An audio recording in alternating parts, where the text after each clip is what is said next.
what is happening in this economy and what is happening with the youth? They are not able to save that much. I mean, is inflation that bad right now? Maybe by the end of this year, next year, I might end up buying a house too. What you're basically saying is that things are difficult for millennials. Things are even more difficult for Gen Zs in terms of. I wonder if by Gen Alpha, like when they enter the job market, will they even get to buy like 1 square foot? Welcome to Property Moguls. This is Hemant. You were listening to me on my podcast. Today you're watching me as well. And this video recording is with Deepti Ahuja, who's the head of content for HT Smartcast. She's the one who got me onto this podcast, which is about real estate, but she doesn't know anything about real estate herself. Yes. So today's episode is about Deepti, her aspirations around real estate, and what she plans to do to fulfill those aspirations. So, Deepti, welcome to Property Moguls for the first time. Even though you've been on the background for the whole time, and you brought me here. This is about you, your peers, what they're doing about real estate, and what you're doing to fulfill your aspirations. So our audience needs to prepare to be heavily disappointed, right? Yes. Cool. But it would be interesting to know about your journey, what your thoughts are around the subject. Whether I'm going to buy a house or not ever in my life, yes. And you are an elder millennial. Yeah. Geriatric Millennial. Yes. I don't know if there's a term for that. Yeah. But there's a lot going around with that demographic, with the demographics that are coming up, the Gen Zs, the Gen Alphas, and what their thoughts on homeownership are. Yeah. It's very interesting to know what you think about this particular subject. So let's start off with your home ownership aspirations. Where are you today? What's that journey been like for you? See, if I really look at it from a dream perspective, right, I'd say I want a house in Goa and I want to live there for some time and see if I then want to go to the mountains, because I love the sea and the mountains equally. But the thing is that I'm not sure if I'm lazy or if I procrastinate too much. I'm not there yet. Okay. At all. Okay, it's just wishful thinking. It's not a dream. It's not something that I'm really working towards.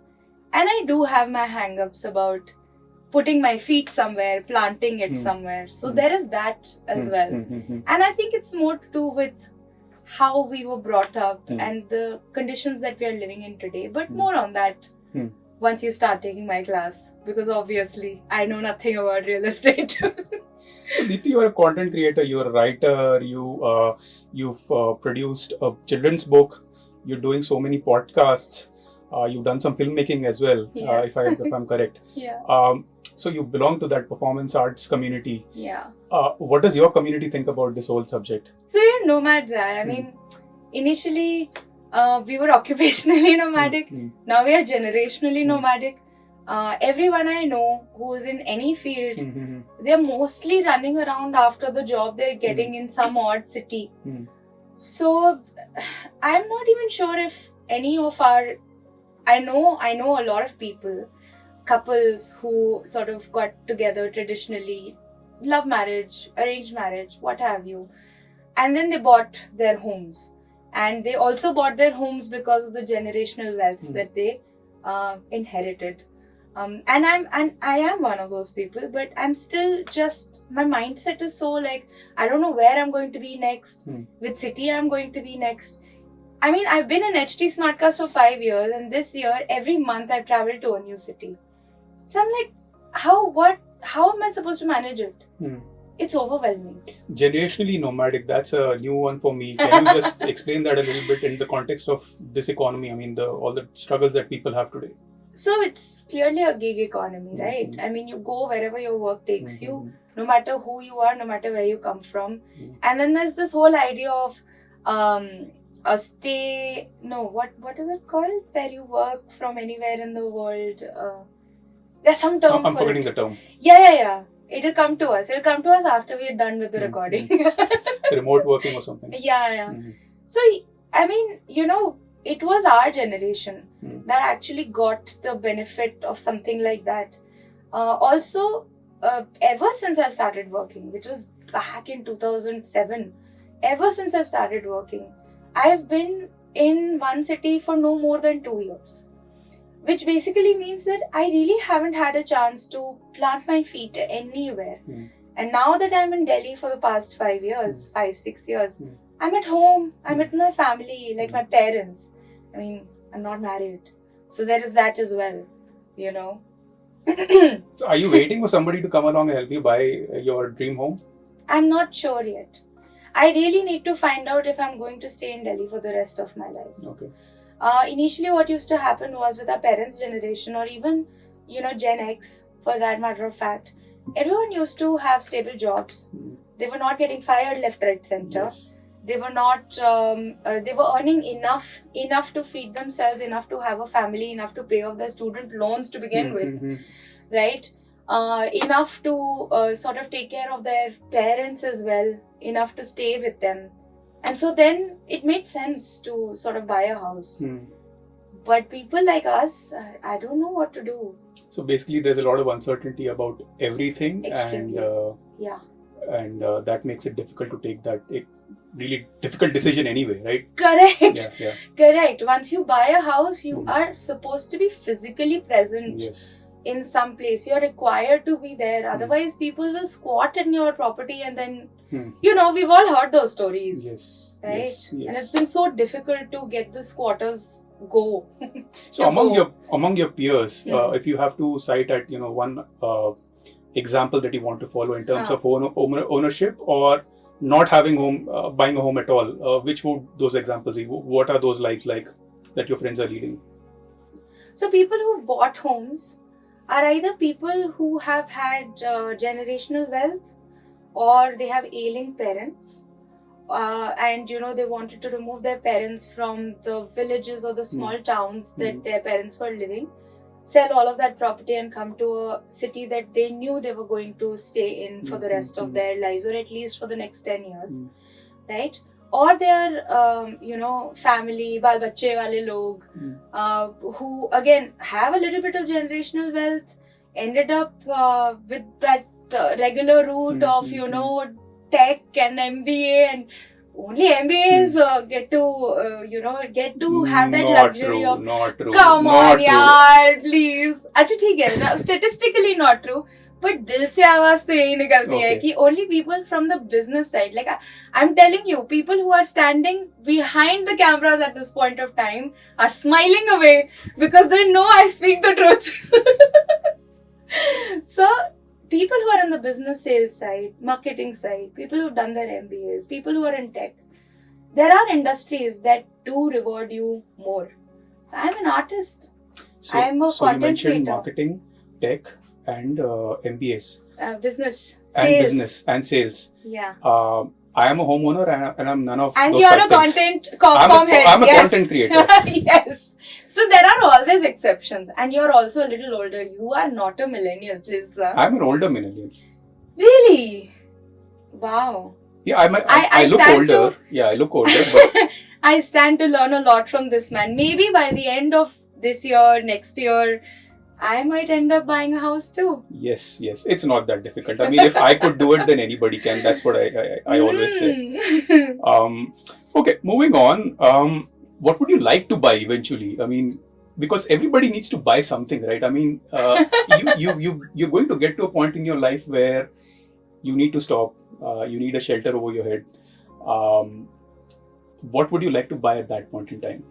Okay, so just to address, you know, the first part, what would I like to buy? Not regarding maybe real estate, but I'll say this, that because of the way we grew up in our career, we've seen 2 recessions, right? Yes. We've seen COVID. You're probably going to see a third very soon. Please don't. Let's not get there. I'll start crying. But we started HT Smartcast in the middle of the pandemic. Yes. We had to train people. It was such a new medium. All of those things were there. It was very difficult. We did not know where our jobs were going, what was happening, whether our medium will survive or not. And the media industry got hit so hard during the pandemic. Apart from the recession itself, it was so difficult to get the operations going, right? So, having said all of those things, I lived a life of scarcity. I'll be very honest. Okay. I have, it pains me to say this at this point of time, because it is only now that I come from a place of abundance. But I have lived a life of scarcity. It's always been a hand to mouth sort of a situation. I don't know where my next meal is coming from, and it was difficult. And my mother, she is also a content creator in a lot of ways, so she also struggled. So when we were living in Mumbai, that was my first job. I started out as a dancer. I really didn't know if I'm going to be able to afford my next meal. Right. So there was that. Now, when it comes to, buying things, to shift from that mindset of scarcity to a mindset of abundance, it took me HT Smartcast and all podcasters like you. Because you guys taught me how to value something that I'm going to own. The whole idea of consumerism and capitalism, I started seeing the brighter side of things only once I got to talk to you guys and I got to interact with you guys and I got to listen to your podcast. So honestly, Property Moguls at my end is an attempt for me to eventually end up buying a house. Thank you for that, Deepti. But let me double click on one of the points that you made, which is scarcity mindset, and why people are not able to get to that point where they can put in a down payment and move to that stage of their lives, right? Because that's all it needs. It needs a down payment. You don't need to upfront pay 100% of what you're going to buy. Yeah. So what is happening in this economy and what is happening with the youth, with your peers, that they are not able to save that much? I mean, is inflation that bad right now? I think so. I honestly don't have the statistics on it. We've been running pillar to post since 5 o'clock this morning, and I've really not had the time to research and hide behind data and numbers. But it is my instinct that it is that bad. Inflation is that bad. We don't, and there is instability that we have already, sort of touched upon. But inflation is that bad. Like something that used to be 5 rupees, like, for Gen X, is now 500x for a millennial. So, and please don't depend on these numbers. They are not verified. It's just from sheer experience and instinct that I speak. How would you start saving for your down payment? I mean, what plans do you have to, get that upfront money? What financial plans have you made? And what are your... Just generally, huh? Oh, yeah. So I come from a background where my parents were also working professionals, and they really didn't have the time to sort of, look into share market, mutual funds, all of these things. And something that you don't know, you're always going to be scared of, right? So they didn't know much about it. So they encouraged me to sort of invest in fixed assets, okay? It is only now that my mother, who's retired... Fixed assets, what do you mean by that? Property or gold or something? Gold, okay. And physically so. Or then fixed deposits. Where your returns are guaranteed and you're assured that you're going to get this much for sure. That was the whole idea, right? Provident fund. Yeah. And government schemes made specifically for women, all of those things. So I invested in all of that very, very diligently. I'm the eldest child in the house, so I need to set a good example, because that's one thing, otherwise taane padenge. So I invested in those assets. Now that my parents are retired and they have the luxury of time to sort of look at other things, they started investing in the share market. So they ask me for money and, they invested on my behalf. They've asked me to open a Demat account. They've asked me to invest in mutual funds. It's something that I started only last year and I'm well into my 30s, okay? So there is that. There's this joke that the young people are living for the short term, whereas the elderly who should not be investing in the stock markets are living for the long term, and they are most optimistic about the stock markets right now. Correct. No, it applies, this mindset applies everywhere. Initially I used to be so irritated when someone would say youth is wasted on the young. Now I understand the meaning of it, because it is only now, after a certain amount of experience, that you really, really understand the value of things and the way you need to invest in those things. And it could be anything. It could be physical assets, it could be fixed assets, mutual funds, whatever. It could even be relationships for that matter of fact. But youth is really wasted on the young, and it's not their fault. It's something that we must change systemically to sort of accommodate for the experience factor. Right. So what you're basically saying is that things are difficult for millennials.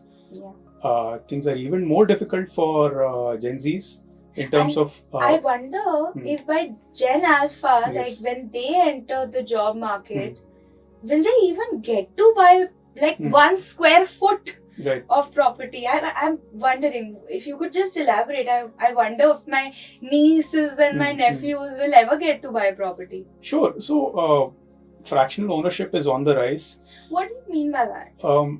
So there will be commercial properties worth hundreds of crores, and obviously most people don't have that kind of money lying around, but they're allowed to buy a slice of that pie, a fraction of it, a very small fraction of it. And hundreds or thousands of people can come together and buy fractions. Why would you do that though? There are already investment forms of that kind. So REITs is one example. So essentially you're allowed to buy a fraction in a large commercial development. You can invest as little as 2 lakh rupees to buy the issue, and it allows you to get a fraction of the rent, a proportional fraction of the rent whenever the rent is paid out. So basically you would invest in REITs in a commercial property, not obviously residential, right? Yes. Oh, so interesting.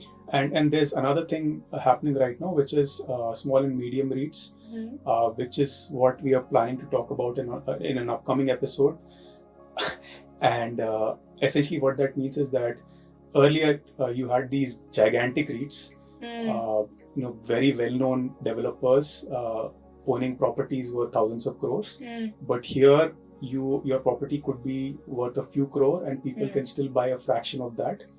So that's a big trend waiting to take off in India. You have all these commercial properties across India, and you might be allowed to have fractional ownership of all those REITs. This is kind of like a replica of small cap, large cap funds in a way. Yes, something like that. Wow. But don't you agree that Majboori ka naam Mahatma Gandhi. Yes, exactly. But don't you agree that to get ahead in life, and to get ahead in terms of your finances, you have to own some kind of asset, right? It has to be a business, it has to be a mutual fund unit, it has to be gold or something. So how do you see that problem? Because without owning that asset, without having that ownership, how would Gen Alpha or Gen Zs or millennials get ahead and make that financial progress? I don't know, please someone solve this question for us, yaar. We are tired. We are tired of just earning and just getting by. It's not something that we can solve. Like, it's not an individual problem that can be solved. It is an economic issue, and it needs to be solved at a larger level, like at a government level, at a UN whatever level. I'm just saying, like, giving an example of the kind of bodies that need to come together to solve this issue. Otherwise, we'll all live in poverty. Everyone's going to end up living in poverty.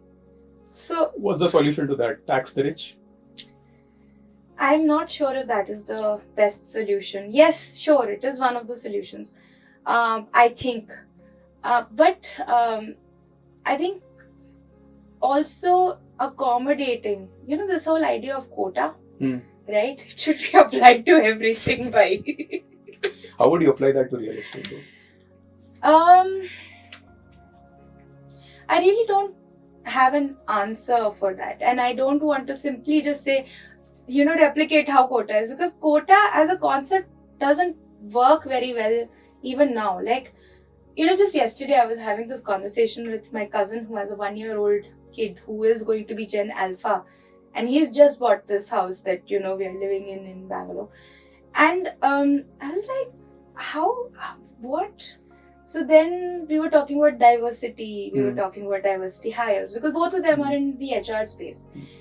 And I was like, it should work like quota, because, and quota should happen really early in life, right? Where at a very young age, different kinds of people from different backgrounds get to grow up with each other. And when that happens, then empathy is something that will just naturally develop. Right? Now, this is my idea of quota. Now, you've put me on a spot. I don't know how to apply this to real estate. But if there's someone out there who can put the two and two together and also bring in, of course, their own experience. I'm sure there are people in the R&D space who can bring these experiences together. I'm sure there is, and I hope there are takers out there. Government, are you listening? Okay, Deepti. So that brings us to the final section of this chat, which is what I call acronymous. मैं जाऊं क्यों मुझे पता है मैं fail होंगी इसमें. You'll pass. It's very easy, very obvious stuff that you should be able to crack very easily. Okay. So basically it goes like this. I'll throw an acronym in front of you and you have to tell me what that acronym means. That acronym is purely about real estate, so it should be very easy for you given that you know so much about real estate. Sure. Okay. So Deepti, all the best, and here comes the first one. Before we start, disclaimer, please don't judge me and please don't say things like she doesn't deserve to be a content head. Come on, she doesn't know this acronym. Please, I human. Yes. Okay, here it comes. The first one, RERA. RERA. I know I have to fix a meeting for you for RERA, but I don't know what it means fully. It's got something to do with regulations. Yes, it also has to do with real estate. Real estate regulation authority. Real estate regulatory authority. Okay, RERA. great. Okay, that's okay. We'll give you 1 point for that. PMAY. Something to do with the government. Yes. Pradhan Mantri. Yes. Yojana. Yes. What does the A stand for? Authority. No. It means housing, but let's take a shot. Is it in Hindi? If it's Yes. in Hindi, I won't get it in a million years. Not that I don't like the language. I love the language, but I'm bad at grammar. What does housing translated to Hindi? Kya pata bhai? A stands for Awas. So Pradhan Mantri Awas Yojana. Pradhan Mantri Awas Yojana. Okay. Guys, don't be as foolish as I am. Please go check out these things. Okay, so 1 out of 2. The third one is REIT. REIT. We just spoke about it. We just spoke about it. And it's got something to do with funds, small cap, large cap type funds. Yes. It's like a collective housing sort of a not so housing. The like RE should be really obvious. Real estate. And IT means what? Not infotech. Correct. Obviously. I flunked this test clearly. I'm Okay, so the IT so stands for is my face turning red, guys? The IT stands for investment trust. Investment trust. So real estate trust investment because trust.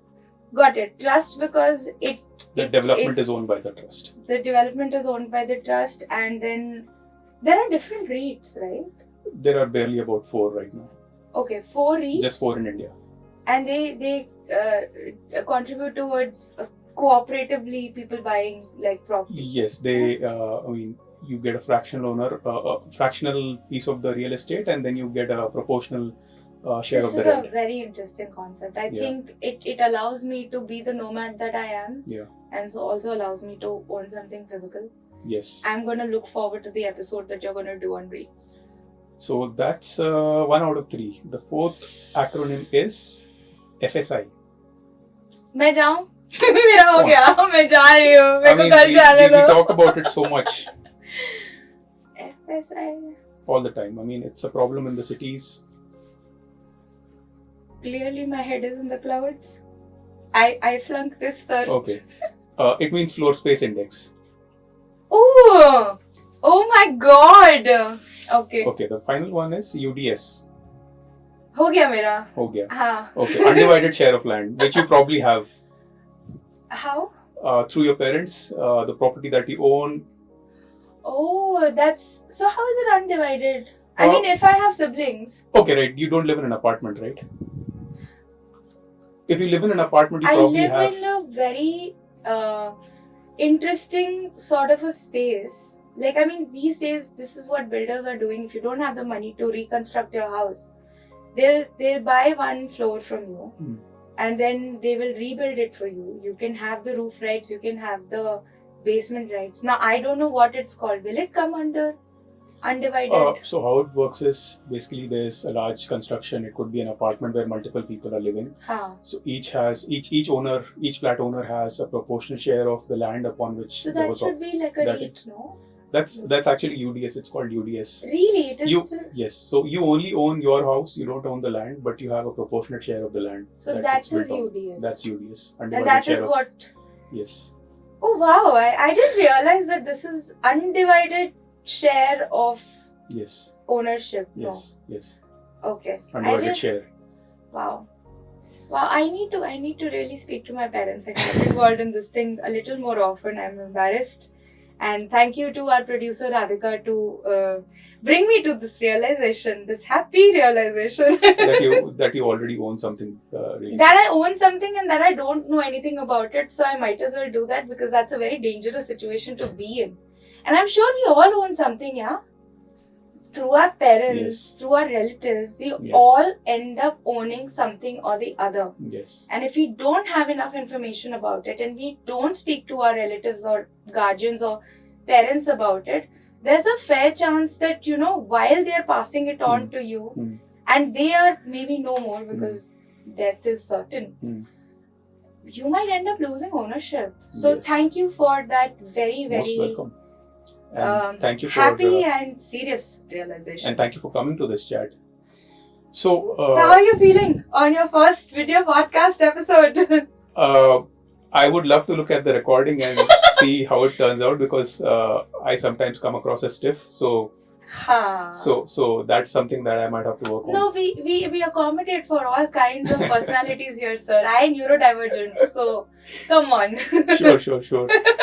But that was a fun chat. Thank you, Deepti, for coming here. Thank you to Hemant for bringing me here. And I realized that actually having this conversation would, or it's not just about passively listening. It's also about participating in these conversations that will bring you to some realizations that you should have come to like a while ago. Thank you. Thank you, Deepti. Thank you for watching this first video episode of Property Moguls. I hope you liked it, even though I fumbled through my lines more than once. If you liked the episode and if you learned something new today, please do write in to me. I'm on Twitter at ARHemant. That's ARHEMANT. Even if one person says that they learned something today, we'll do one more video. Thank you.